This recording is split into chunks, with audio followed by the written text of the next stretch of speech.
आज की हम इस लेक्चर में पढ़ने वाले हैं 12th क्लास की एनसीईआरटी की बुक जो कि पॉलिटिकल साइंस की है, समकालीन विश्व में राजनीति। तो इसको हम डिटेल वाइज पढ़ेंगे। ठीक है, बुक पढ़ेंगे, इसके अंदर बुक रीडिंग और इसको साथ में समझाना, एक्सप्लेन करना शामिल रहेगा। ठीक है, तो आपको ये आसानी से समझ में आए इसकी हम कोशिश करेंगे। तो चलिए हम फर्स्ट चैप्टर से स्टार्ट करते हैं। दो ध्रुवीयता का अंत, यानी कि दो ध्रुव जो थे विश्व के अंदर वो कौन कौन से थे। तो उस समय जैसे एक ध्रुव का मतलब होता है सेंटर पॉइंट, जैसे आप देख रहे हैं इसमें एक सेंटर पॉइंट है, लेकिन क्या हो जब इसमें दो सेंटर पॉइंट बन जाए, तो दोनों आपस में लड़ेंगे कि भाई मैं असली सेंटर, मैं असली सेंटर। तो इसी तरह जो विश्व था वो दो भागों में बट चुका था। एक तरफ था रशिया और दूसरी तरफ था यानी कि यूएसएसआर, और इस तरफ था USA, United state of America. तो एक तरफ अमेरिका था और दूसरी तरफ रूस। ठीक है, और इन दोनों के बीच में एक शीत युद्ध की स्थिति बनी हुई थी। यानी कि शीत युद्ध का मतलब होता है कि डायरेक्ट कभी आपस में नहीं लड़े, लेकिन अलग अलग जगहों पर अलग अलग देशों के माध्यम से आपस में लड़ते रहे। चलिए देखते हैं इसमें। तो सॉरी, तो परिचय से स्टार्ट करेंगे। शीत युद्ध में सबसे सरगर्म दौर बर्लिन की दीवार यानी बर्लिन जर्मनी का एक देश है, उसकी राजधानी बर्लिन है, और उस बर्लिन में एक दीवार खिंची जिससे कि दोनों देश तो थे अलग अलग हो गए। ये क्यों हुआ? शीत युद्ध के दौरान वे एक देश मतलब देश का एक हिस्सा जो था वो रूस की तरफ था और एक हिस्सा जो है अमेरिका की तरफ था, तो इसलिए यहाँ पर ये देखने को मिला।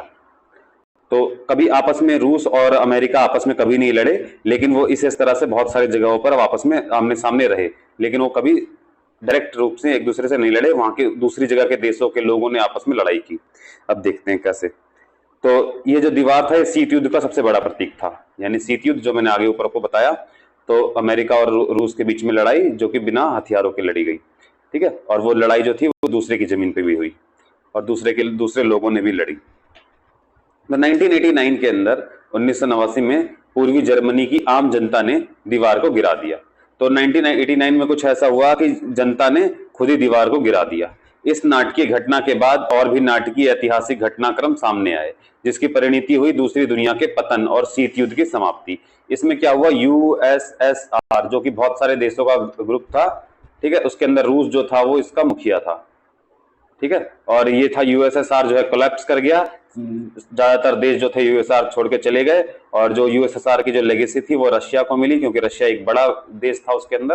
तो रशिया ने उसका वारिस बनाया गया रशिया को, और बाकी जो देश थे वो अलग अलग हो गए, वो अलग अलग तरीके से हुए, और यूएसएसआर की व्यवस्था जो थी वो नहीं चल पाई।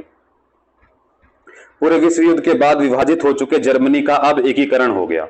तो यानी कि विश्व युद्ध के बाद जो देखा गया था कि जर्मनी जो है वो विभाजित हो चुका है, यानी कि टुकड़ों में बांट चुका था, अब वो एकीकरण हो गया था। और सोवियत संघ के खेमे में शामिल पूर्वी यूरोप के 8 देशों ने एक एक करके जनता के प्रदर्शनों को देखकर अपने आप को साम्यवादी शासन को बदल डाला। तो जब भी ऐसे यूरोप के अंदर कई देशों के अंदर साम्यवाद का विरोध हो रहा था, यानी कि पूंजीवाद की तरफ वो लोग जा रहे थे और साम्यवाद का विरोध कर रहे थे, क्योंकि अमेरिका की तरक्की देखकर उनको लगता था कि उनको भी अमेरिका की तरह इस तरह से तरक्की करनी चाहिए, और अमेरिका जो था उन पे दबाव भी डाल रहा था। तो वहां की जनता ने खुद ही प्रोटेस्ट किया और वहां की सरकार ने साम्यवादी शासन को बदल दिया।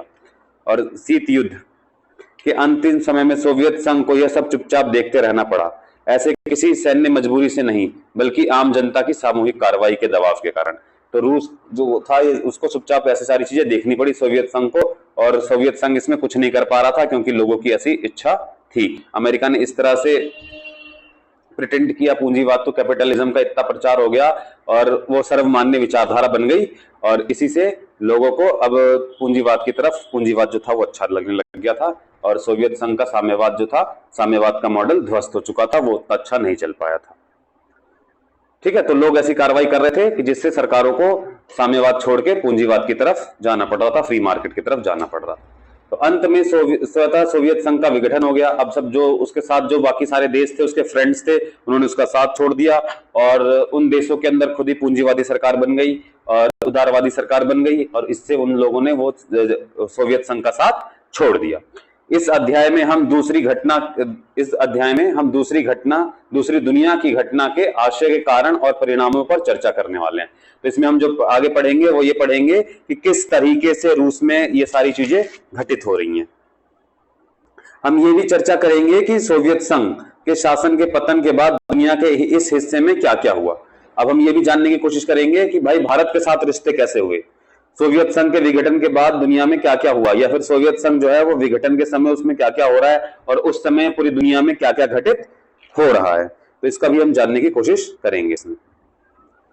ये फोटो दिखाई गई है आपको बर्लिन की दीवार की, जो कि लोगों ने खुद ही तोड़ दी थी। ये बर्लिन को दो हिस्सों में बांटता था, ठीक है, यानी कि जो उनका बर्लिन था, जर्मनी का एक शहर बर्लिन, वहां की राजधानी, उसको दो हिस्सों में बांटता था, लोगों ने इसको ध्वस्त कर दिया।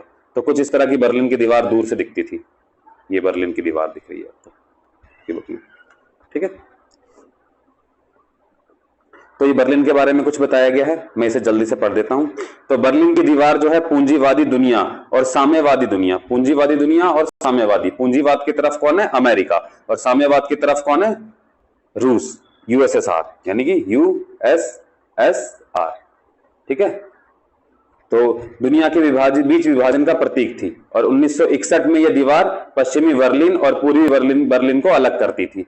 ये 150 किलोमीटर दीवार लंबी थी, ठीक है। ये 28 वर्षों तक खड़ी रही है दीवार, और आखिरकार जनता ने इसे 9 नवंबर 1989 को गिरा दिया, तोड़ दिया, और जर्मनी का एकीकरण हो गया और साम्यवादी खेमे की समाप्ति हो गई। तो साम्यवादी खेमा नहीं चल पाया, यानी साम्यवादी की तरफ के लोग जो थे वो नहीं चल पाए। और इस चित्रण के कथन माध्यम से सामने रखते हैं कि लोग दीवार का एक छोटा सा छेद कर रहे हैं, ठीक है। पहले दीवार में एक छोटा छेद किया गया और फिर उसके बाद उसमें मुक्त आवागमन को संभव बनाने की कोशिश की गई, ये जनता जो है वो आराम से एक दूसरे की तरफ आ जा सके, और फिर एक हिस्से को गिरा दिया गया, और 1989 से पहले ही पूरे बर्लिन की दीवार जो थी वो गिर गई, ठीक है। चलिए नेक्स्ट, तो हम पढ़ेंगे थोड़ा सोवियत संघ के बारे में। तो सोवियत प्रणाली क्या थी, सबसे पहले हम जानेंगे कि आखिर सोवियत प्रणाली है क्या, जिसको हम समझ रहे हैं। तो समाजवादी सोवियत गणराज्य, यानी यूएसएसआर, ठीक है। यूनाइटेड सोशलिस्ट सोवियत रिपब्लिक, ठीक है, यूनाइटेड यूएसएसआर, तो यूनाइटेड सोवियत सोशलिस्ट रिपब्लिक, तो समाजवादी सोवियत गणराज्य, ठीक है, यानी कि रूस में हुई, और रूस के रूस के इनिशिएटिव से ये बन पाई। और 1917 की समाजवादी क्रांति के बाद अस्तित्व में आया। रूस में जो क्रांति हुई थी 1917 में, जिसमें लेनिन, ठीक है, ये लोग, स्टालिन, ये सारे लोग थे, तो इसके बाद ये था कि समाजवादी क्रांति अस्तित्व में आई, जो आपने 9th क्लास में पढ़ा होगा। यह क्रांति पूंजीवादी व्यवस्था के विरोध में हुई थी, तो यानी कि ये लोग पूंजीवाद, उदारवाद का विरोध कर रहे थे, और समाजवादी आदर्शों और समानता मूलक समाज की जरूरत की ओर प्रेरित की थी। यह वही समाज में सामाजिक जो था वो होना चाहिए। ये मानव इतिहास में निजी संस्था की संपत्ति को समाप्त करने और समाज को समानता के सिद्धांत पर सचेत के रूप में रचने की सबसे बड़ी कोशिश थी। यानी कि ये बोला गया कि भाई हम सबको समाज में बराबर कर देंगे, इक्वालिटी को लेकर ये बात की गई, और सारी जो चीजें चल रही थी वो इक्वालिटी को लेकर दुनिया के अंदर बड़े पैमाने पर बात चल रही थी, और रूस ने उसको करने की कोशिश की राजनीतिक रूप से। और रूस ने ये बनाया कि हम सोवियत यूनियन बनाएंगे, और इसके अंदर जो यूनियन ऑफ सोवियत रिपब्लिक बनाया गया, तो इसके अंदर यूएसएसआर यानी कि, तो उसके अंदर उन्होंने इस बात को लेकर जोर दिया कि हम क्या करेंगे, सबको साथ लेकर चलने की कोशिश करेंगे, और सब सारे जो भी देश हमारे साथ होगा उसके अंदर एक साम्यवादी व्यवस्था बनाएंगे, और वो सबको समान मानेगी। तो इक्वालिटी यानी कि समानता के सिद्धांत को लेकर इन लोगों ने आगे बढ़ने की कोशिश की। तो जो हम यूएसएसआर देखते हैं, यूएसएसआर, तो इसके अंदर जैसे ये है यूनियन सोवियत सोशलिस्ट रिपब्लिक, यानी कि यूनाइटेड सोवियत सोशलिस्ट रिपब्लिक भी कहीं कहीं लिखा रहता है, लेकिन ये यूनियन सोशलिस्ट सोवियत रिपब्लिक है। तो इसके अंदर इन्होंने कई देशों को अपने साथ लिया और कहा कि हम एक साम्यवादी व्यवस्था स्थापित करने की कोशिश करने वाले हैं। तो ऐसा करने में सोवियत प्रणाली में निर्माताओं जो उनको बनाने वाले थे ने राज्यों ने एक पार्टी की संस्था को प्राथमिक महत्व दिया, ठीक है। तो वहां पर एक पार्टी जो कि कम्युनिस्ट पार्टी थी, तो कम्युनिस्ट पार्टी को महत्व दिया। तो सोवियत प्रणाली की धुरी जो थी वो कम्युनिस्ट पार्टी थी, ठीक है। कम्युनिस्ट पार्टी यानी कम्युनिज्म, साम्यवाद लेके आएगी। इसमें किसी अन्य राजनीतिक दल या विपक्ष के लिए कोई जगह नहीं, तो इसके अंदर कोई और अलग तरह का दूसरी विचारधारा के लोग नहीं रह सकते। तो अर्थव्यवस्था योजनाबद्ध तरीके से यानी कि सरकार उसके लिए योजना बनाएगी अर्थव्यवस्था के लिए, क्या क्या किया जाना चाहिए, किस व्यक्ति को कितनी चीजें मिलनी चाहिए, किस वर्ग के लोगों के लिए उत्पादन किया जाना चाहिए और कौन से वर्ग जो है उस चीजों का उपभोग करेगा। ये सारी चीजें जो थी वो सारी की सारी राज्य द्वारा नियंत्रण में थी। तो ये सारी चीजें राज्य के नियंत्रण में थी। अर्थव्यवस्था का विकास जो है वो योजनाबद्ध तरीके से किया जाएगा, प्लान किया जाएगा और सारी चीजें जो है वो सरकार के हाथ में रहेंगी। तो दूसरे विश्व युद्ध के बाद पूर्वी यूरोप के देश सोवियत संघ के अंकुश में आ गए।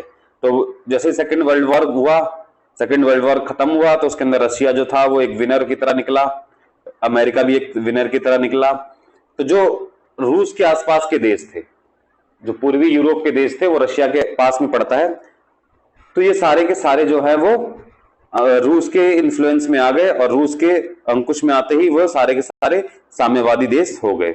सोवियत सेना ने इन्हें फांसीवादी ताकतों से चुंगल से मुक्त कराया था और सोवियत सेना ने इनके लड़ाई भी लड़ी थी, इनको फांसीवादी ताकतों से मुक्ति कराया था। तो इसलिए वो लोग जो थे वो जो सोवियत संघ के प्रति काफी मतलब आदर भाव रखते थे। तो इन सभी देशों की राजनीतिक और सामाजिक व्यवस्था को सोवियत संघ, इनकी राजनीतिक और सामाजिक व्यवस्था को सोवियत संघ जो था उसने समाजवादी प्रणाली के तर्ज पर ढाल दिया।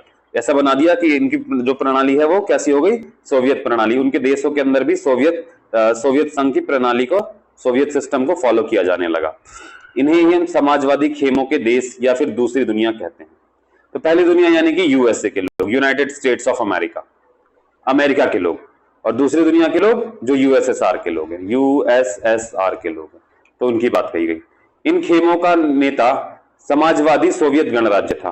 तो ये जो बाकी सारे खेमे थे, इनका नेता कौन था, सोवियत गणराज्य। तो वो था जो दूसरी दुनिया के लोगों का नेता था और पहली दुनिया के लोगों का नेता अमेरिका, यूएसएसआर।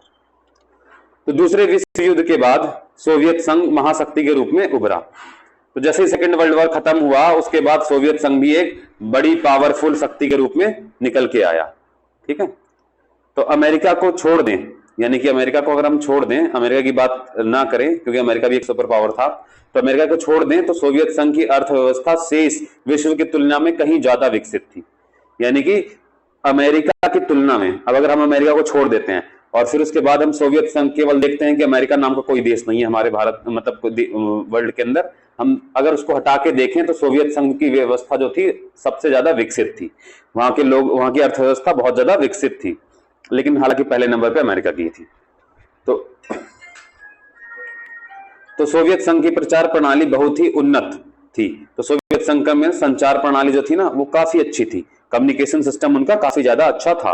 उनके पास एक विशाल ऊर्जा संसाधन थे, यानी कि उनके पास बहुत बड़ा ऊर्जा का भंडार भी था जिसमें खनिज, तेल, लोहा, इस्पात, ठीक है, ये सारी चीजें थी और मशीन उत्पाद भी शामिल थे। तो उनके पास मशीन भी थी, ठीक है, ये सारी चीजें जो थी उनके पास मौजूद थी पहले से ही। तो सोवियत संघ के दूर दराज के इलाकों में भी आवागमन की सुव्यवस्था और विशेष प्रणाली के कारण वे आपस में जुड़े हुए थे।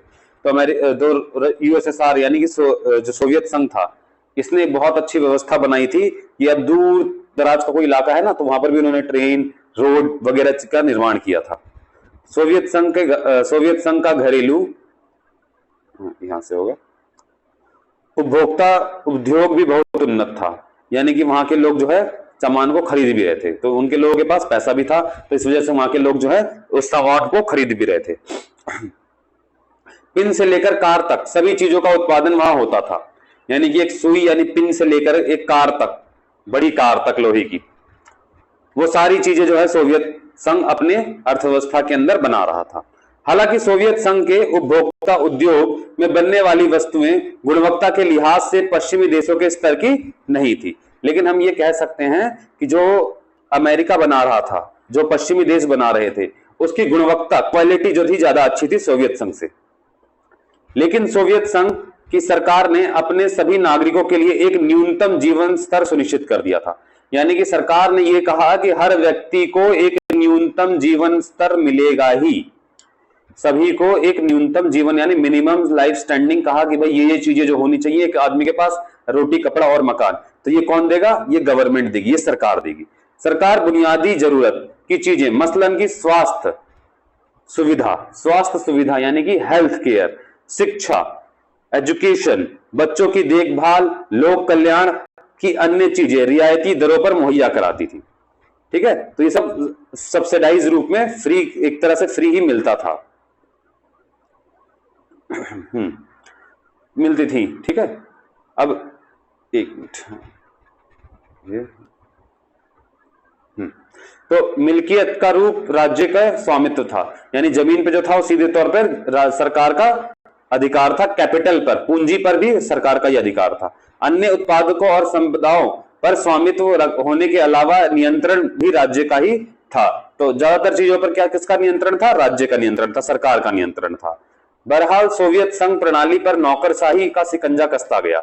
अब ये इतना सरकार अगर इतने जगहों पर घुसेगी, इतनी जगहों पर वो अपना नियंत्रण रखेगी, तो उसको ये नियंत्रण रखने के लिए लोग चाहिए होंगे, और वो लोग कौन होंगे? वो सारे लोग सरकारी होंगे, जिसे हम नौकरशाही कहते हैं। तो इन सब का इंटरफेरेंस जो है वो नौकरशाहियों का इंटरफेरेंस इसके अंदर ज्यादा बढ़ता गया, और ये जो था कि लोगों के जीवन काल के अंदर ही सरकारी अफसरों का जो महत्व था वो काफी ज्यादा बढ़ता चला गया, और इन्होंने, नौकरशाही ने पूरे व्यवस्था पर अपना शिकंजा कसता चला गया। उन्होंने अपना पूरा कस लिया नौकरशाही ने, यानी कि सरकारी अफसरों ने। यह प्रणाली सत्तावादी होती गई, और ये सब लोग जो थे वो अपनी पार्टी के प्रति वफादार थे। तो उन्होंने सिर्फ पार्टी के लिए अपना काम, अपने आप का दायित्व समझा, देश के लिए नहीं, और फिर देश के अंदर जनता के प्रति नहीं, और फिर जनता जो है वो एक विद्रोही के रूप में होती चली गई। तो नागरिकों का जीवन कठिन होता चला गया। ठीक है, नागरिकों का जो जीवन था वो आसान बनाने की बात हुई थी, लेकिन धीरे धीरे इतनी जटिलता आती चली गई कि नौकरशाही ने सब पूरी व्यवस्था पे अपना शिकंजा कस लिया, और भ्रष्टाचार बढ़ गया, और लोग जो थे वो अपना काम नहीं करवा पा रहे थे, और सरकार जो थी वो सत्तावादी होती चली गई, और फिर नागरिकों का जीवन जो है वो और अधिक कठिन होता चला गया। ठीक है, तो नागरिकों का जीवन कठिन होता चला गया।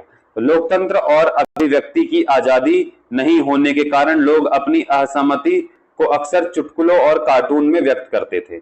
अगर कोई लोग जो था वो सोवियत संघ की प्रणाली से मान लो कि वो काफी ज्यादा हताहत है, तो वो बात को बोल नहीं सकता था, क्योंकि वहां पर one party single system party rule था, आप सरकार के खिलाफ कुछ नहीं बोल सकते थे। तो वो लोग अपने चुटकुलों के माध्यम से अपने आप को व्यक्त करते थे, अपनी बात को रखते थे। तो सोवियत संघ की अधिकांश संस्थाओं में सुधार की जरूरत थी, और सोवियत संघ की संस्थाएं जो है सुधार की मांग कर रही थी, इसमें कुछ रिफॉर्म लाया जाए, इसको चेंज लाया जाए।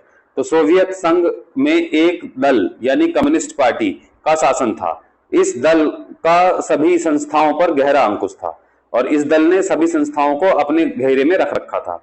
यह दल जनता के प्रति जवाबदेह नहीं था, और सबसे बड़ी बात, इनको इलेक्शन नहीं लड़ना था, तो इसीलिए इस दल के जो लोग थे वो जनता के प्रति डायरेक्ट जवाबदेह नहीं थे, उनकी जवाबदेही अपनी विचारधारा के प्रति थी। तो जनता ने अपनी संस्कृति और बाकी मामलों की साज संभाल अपने आप के लिए 15 गणराज्यों को आपस में मिलाकर एक सोवियत संघ बनाया था। तो यानी इसमें 15 देश सीधे तौर पर शामिल थे। लेकिन पार्टी ने जनता की इच्छा को पहचानने से इनकार कर दिया। पार्टी ने जनता की इच्छा को पहचानने से मना कर दिया। उन लोगों ने किसकी बात की? सिर्फ अपने और अपने हित की बात की। ठीक है, तो अपने और अपने हित की यानी कि वैचारिक, अपने विचार की बात की, सोवियत प्रणाली को लागू कराने की बात की। हालांकि सोवियत संघ के नक्शे में रूस संघ के 15 गणराज्यों में से एक था, लेकिन वास्तव में रूस का हर मामले में प्रभुत्व था।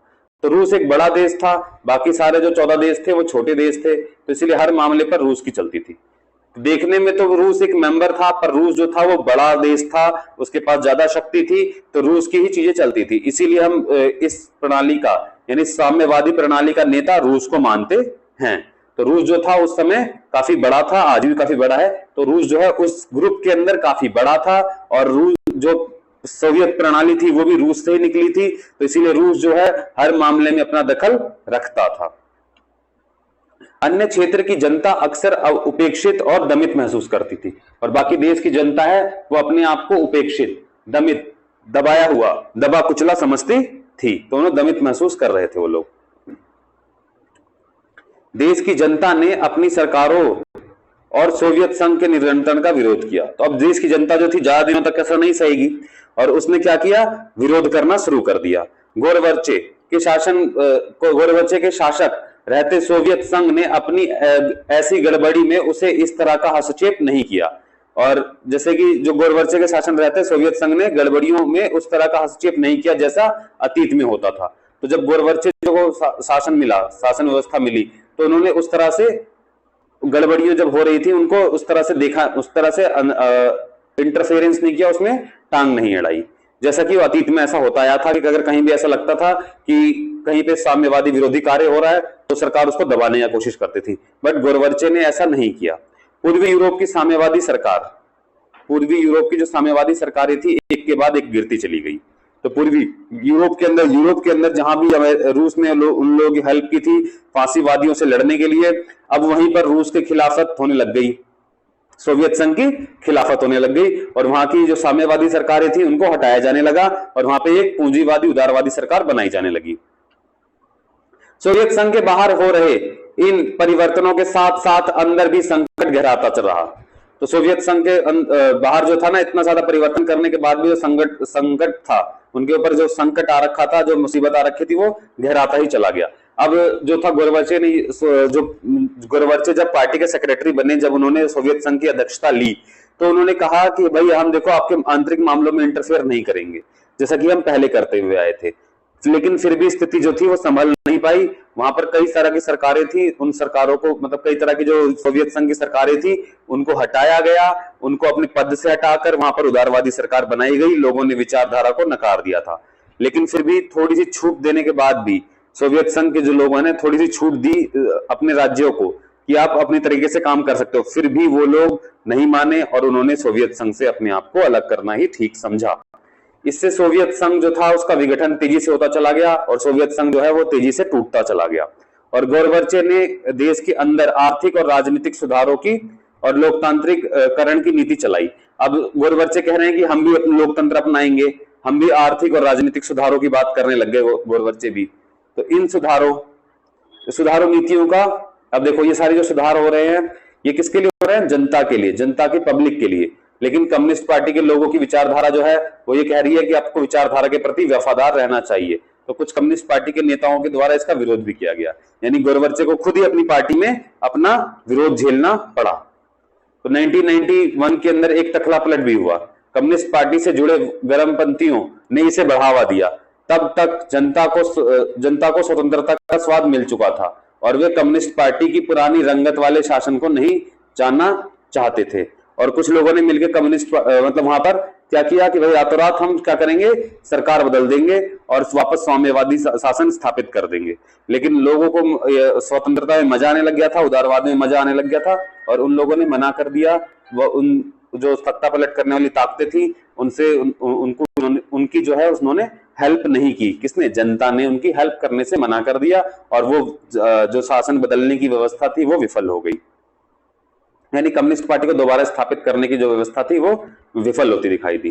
तो यात्सेलिन ने इस तख्तापलट के विरोध में कुछ महत्वपूर्ण भूमिका निभाई। वे नायक के रूप में उभरे और रूसी गणराज्य ने जहां बोरिस और येतिलिन के चुनाव जीता था, केंद्रीकृत नियंत्रण को मानने से इनकार कर दिया और सत्ता मॉस्को से गणराज्य की तरफ खिसकने लगी। तो Moscow is the capital of Russia.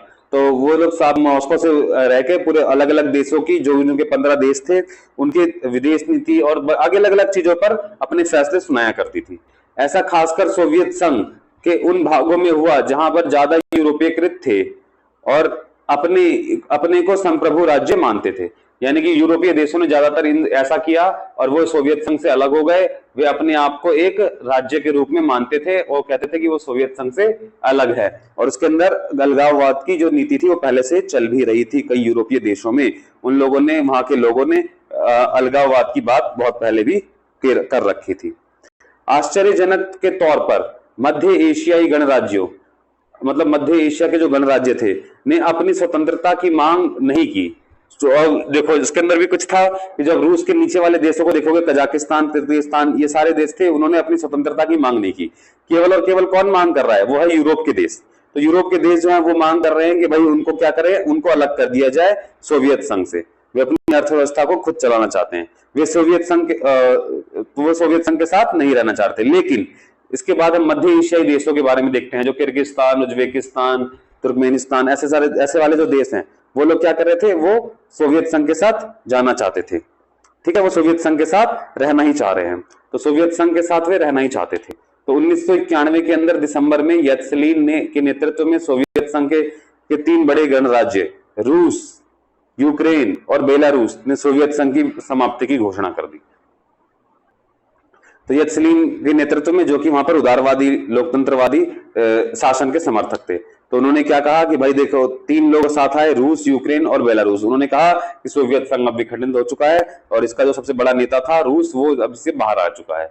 तो कम्युनिस्ट पार्टी के प्रतिबंधित हो गई। तो अब कम्युनिस्ट पार्टी जो थी उसी पे प्रतिबंध लगा दिया कि अब कम्युनिस्ट पार्टी के लोग ही नहीं रहेंगे।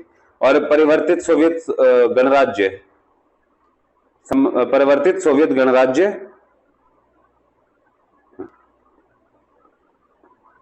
ने पूंजीवादी तथा लोकतंत्र को अपना आधार बनाया।